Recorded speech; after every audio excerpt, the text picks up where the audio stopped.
सर्वेषां कृते नमो नमः। वयं संस्कृतविषये आमोदनी इति पाठ्यपुस्तकात् सप्तमः पाठः विज्ञानप्रहेलिका इति पठितवत्यः। अद्य वयं संस्कृतविषये आमोदनी इति पाठ्यपुस्तकात् अष्टमः पाठः आदिशंकराचार्यः पठामः। आज हम आदि शंकराचार्य पाठ को पढ़ेंगे। संस्कृत विषय में अष्टमः पाठः है हमारा आदि शंकराचार्य। अस्ति केरल प्रान्ते पेरियार इति नद्यातटे कालडी ग्रामः। तत्र स्वभार्याय आर्यम्बाया सह शिवभक्तः शिवगुरुः निवसति स्म।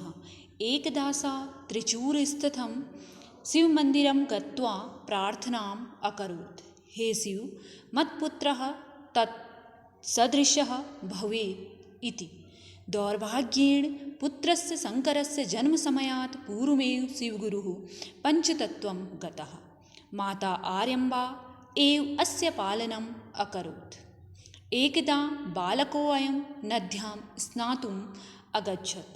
सहसा नक्रेण गृहीतः स उच्चैर्विलापम् अकरोत्। बालकस्य रोदनं श्रुत्वा माता नदीतीरे आगता। मातरं दृष्ट्वा शङ्करः अवदत्, अम्ब, यावत् त्वं मा सन्न्यासाय स्वानुमतिं न ददासि तावत् अहं नक्रात् मुक्तं न भविष्यसि। ठीक है। अनिच्छाया माता कथयति, पुत्र यथेच्छसि तथा कुरु। नद्या बहिः आगत्य मातुः चरणयोः निपत्यः स अवदत्, मात्, यद्यपि अहं सन्न्यासार्थं गच्छामि तथापि भविष्ये यदा त्वं मम स्मरणं करिष्यसि तथैव अहं तव चरणयोः उपस्थिता भविष्यामि। अब देखिए, इसमें जो पाठ है हमारा आदि शंकराचार्य के बारे में। अस्ति केरल प्रान्ते पेरियार इति नद्या तटे कालडी ग्रामः। केरल प्रांत में पेरियार नदी के तट में, ठीक है, पेरियार नदी के तट पर कालड़ी गांव है। तटे कालड़ी ग्रामः अस्ति, यहाँ लिखा है। ठीक है। केरल प्रांत में पेरियार नदी के तट पर कौन सा गांव है? कालड़ी गांव है। तत्र स्वभार्याय आर्यम्बाया सह शिवभक्तः शिवगुरु निवसति स्म। वहाँ अपनी पत्नी जो उनकी भार्या है अर्थात पत्नी है आर्यम्बा, उनकी पत्नी का नाम क्या है?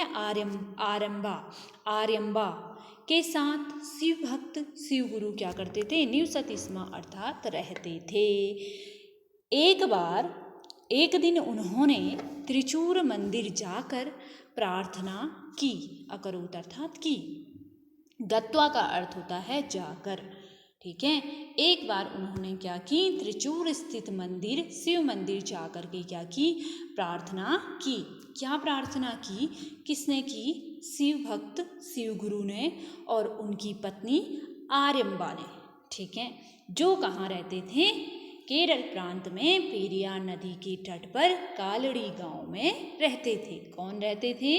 अपनी पत्नी के साथ, आर्यम्बा के साथ शिव भक्त शिव गुरु रहते थे। शिव के भक्त थे और वो कौन थे? शिव गुरु रहते थे। ठीक है।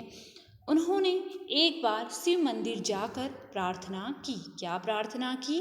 हे शिव, मत पुत्र, हे शिव, मेरा पुत्र आपके जैसा, आपके समान हो, तत्सदृशः, तुम्हारे सदृश अर्थात जैसे या समान, भवेत् इति अर्थात हो। दौर्भाग्येण पुत्रस्य शङ्करस्य जन्मसमयात् पूर्वमेव शिवगुरु पञ्चतत्त्वं गतः। दुर्भाग्य से पुत्र शंकर के जन्म से पहले, ठीक है, दुर्भाग्य से पुत्र शंकर, कौन? आदिगुरु शंकराचार्य। ठीक है। शंकर नाम का उनका पुत्र, शंकर के जन्म से पहले ही शिव गुरु क्या हो गए? गुजर गए। शंकर का जब जन्म हुआ, उनके पुत्र का शिव गुरु का पुत्र का जन्म हुआ तो उस समय क्या हो गए? जन्म से पहले ही उनकी क्या हो गई? मृत्यु हो गई। माता आर्यम्बा एव अस्य पालनम अकरोत्। माता माता आर्यम्बा ने इनका क्या किया, पालन पोषण किया, किसका, शंकर का। ठीक है। एकदा बालको अयम नद्यां स्नातुम अगच्छत। एक बार एक दिन यह बालक नदी में स्नान करने गया। सहसा नक्रेण ग्रहीतः स उच्चे विलापम अकरोत्। अचानक उनको किसने पकड़ लिया, मगरमच्छ ने पकड़ लिया। अचानक, सहसा अर्थात अचानक, ठीक है, अचानक उनको किसने पकड़ लिया, नक्रेण अर्थात मगरमच्छ ने पकड़ लिया। और वह उच्चे विलापम अकरोत्, और वह जोर से विलाप, चिल्लाने लगे। ठीक है। बालकस्य रोदनं श्रुत्वा माता नदीतीरम आगता। बालक के रोने की आवाज़ को सुन करके माता कहाँ आ गई, नदी के किनारे आ गई। मातरम दृष्ट्वा शंकरः अवदत् अम्ब यावत् त्वं मां संन्यासाय स्वानुमतिं न ददासि तावत् अहं नक्रात् मुक्तः न भविष्यामि। अब कहता है, शंकर के अपने माता को देख करके कहता है, हे माता, जब तक, यावत का अर्थ होता है जब तक, त्वम अर्थात तुम, माम अर्थात मुझे, संन्यासाय अर्थात संन्यास की, स्व अनुमति न ददासी अपनी अनुमति नहीं दे दोगी, तावत अर्थात तब तक, मैं, नक्रात मुक्तः न भविष्यामि तब तक मैं इस मगरमच्छ से मुक्त नहीं होऊंगा। ठीक है। जब तक आप मुझे संन्यास की अनुमति नहीं दे देती हो तब तक मैं क्या नहीं करूँगा, इस मगरमच्छ से मुक्त नहीं होऊंगा। अनिच्छायाः माता कथयति पुत्र यथेच्छसि तथा कुरु। अनिच्छा से, माता की इच्छा नहीं है संन्यास देने की अपने पुत्र को, कैसे हो सकती है अपनी माँ के अपने पुत्र को संन्यास देने की इच्छा, लेकिन उसको मगरमच्छ ने पकड़ा था और माता ने सोचा कि मगरमच्छ मेरे पुत्र को खा लेगा, तो उसने अनिच्छा से, मतलब उसकी इच्छा नहीं थी, फिर भी उसने क्या कह दिया कि पुत्र यथेच्छसि तथा कुरु, हे पुत्र तुम्हारी जैसी इच्छा है वैसा करो। ठीक है। तद नद्या बहि आगत्य मातु चरणयों निपत्य स अवदत्। नदी से बाहर आकर उसने, शंकर ने अपने माता के चरण को पकड़ करके शंकर बोला, क्या बोला, ठीक है, मातः यद्यपि अहं संन्यासार्थं गच्छामि तथापि भविष्ये यदा त्वं मम स्मरणं करिष्यसि तथैव अहं तव चरणयों उपस्थितो भविष्यामि। ठीक है। हे माता, यद्यपि जब मैं संन्यास के लिए जाऊंगा, तथापि भविष्य, तब भविष्य में जब तुम मुझे क्या करोगी, याद करोगी, स्मरण अर्थात याद। ठीक है।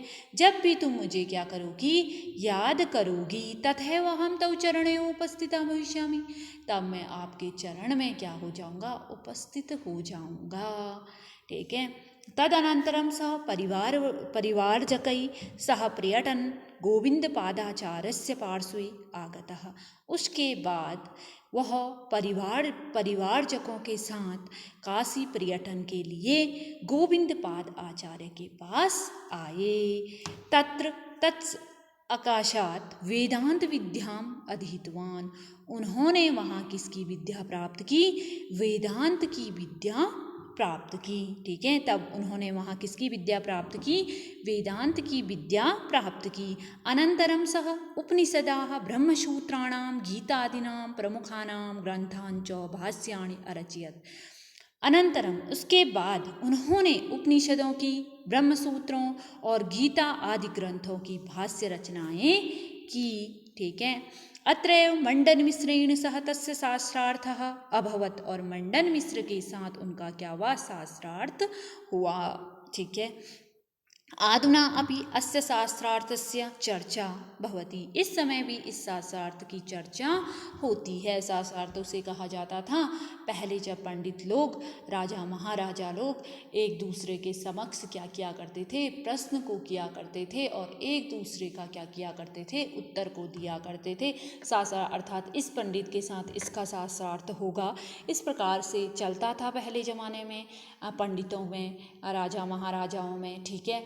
जैसे कालिदास की जब शादी भी थी तो उस समय भी उनका क्या हुआ था, शास्त्रार्थ हुआ था। ठीक है। कालिदास का भी हुआ था और वो उसमें विजय हुए थे, तो ही उनकी शादी विद्योधमा से हुई। ठीक है, तो इस प्रकार से शास्त्रार्थ चलता था, जिसमें बड़ी पंडित जी बैठते थे, राजा महाराजा बैठते थे, एक दूसरे से प्रश्न किया करते थे। जिसका हो रहा होता है शास्त्रार्थ, तो वो एक दूसरे को क्या करते हैं, प्रश्न करते हैं, तो उसका जवाब देते हुए दूसरों को उसका जवाब देते हुए फिर प्रश्न करना पड़ता है। इस प्रकार क्या होता था, शास्त्रार्थ होता था। तो उनका जो शास्त्रार्थ हुआ वो मंडन मिश्र के साथ हुआ, जो आज भी चर्चा में है। तदनु ब्रह्म सत्यम जगत मिथ्या जीवो ब्रह्मेव न परः इति समुद्घोषयन् स शृङ्गेर्या द्वारकायां जगन्नाथपुर्या भद्रयाः च मठानां स्थापनाम् अकरोत्। अस्य विरचितानि विविधानि स्तोत्राणि प्रसिद्धानि सन्ति। द्वात्रिंशे एव वयसि स नश्वर शरीरम् अत्यजत्। वस्तुतः स समग्रं भारतम् एकताया सूत्रे अबध्नात्। तदनु तब कहा उन्होंने कि ब्रह्म सत्य है, जगत मिथ्या है, जीव ब्रह्म से अलग नहीं है, जीव ब्रह्म से परे नहीं है।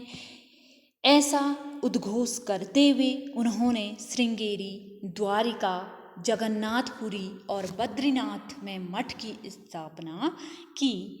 उनके द्वारा रचित उनके अनेक स्रोत प्रसिद्ध हैं। ठीक है, अस्य विरचितानि, उनके द्वारा रचे गए, विविधानि अर्थात विभिन्न, स्तोत्राणि अर्थात स्रोत आज भी क्या हैं, प्रसिद्ध हैं।